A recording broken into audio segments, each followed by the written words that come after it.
Friends, this is lucky from Maxbhi.com। Friends, क्या आपके Samsung Galaxy A10s का charging PCB damage हो गया है? Worried of high repair cost of your smartphone?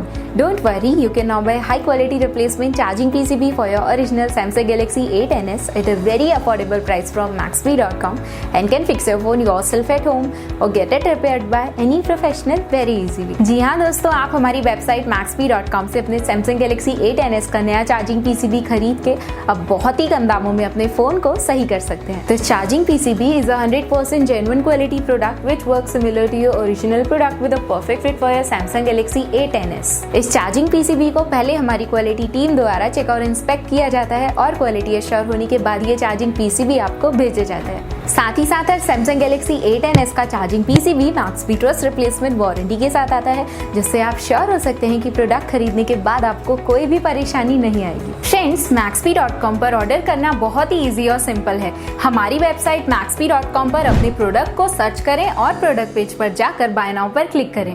अपना नाम, मोबाइल, एड्रेस फिल करें और ऑर्डर पर क्लिक करें। ऑर्डर क्लिक करने के बाद आप हमारे सुपर सिक्योर पेमेंट पेज पर आ जाएंगे, जहां आप ऑलमोस्ट हर तरह से पेमेंट कर सकते हैं, जैसे कि UPI, नेट बैंकिंग, क्रेडिट और debit cards, wallets etcetera. Once your payment is done and your order is processed, it will be safely packed and dispatched within 1 or 2 days। और हाँ गाइज, शिपिंग बिल्कुल free है, so you just have to pay for the product and nothing else। आपके order की सारी updates और tracking details regularly आपको आपके ईमेल और फोन पर भेजी जाएगी, जिससे आप अपने ऑर्डर का स्टेटस जान सकते हैं। Maxbhi.com पिछले 6 सालों में अपने हजारों हैप्पी कस्टमर्स को फोन पार्ट्स डिलीवर कर चुका है और ये गिनती डेली बढ़ रही है। सो वेट मत करिए, अभी ऑर्डर करें और चल रहे special cashback and heavy discounts का फायदा उठा के अपने फोन में लगवाएं बेहतर क्वालिटी पार्ट्स, वो भी कम दामों में।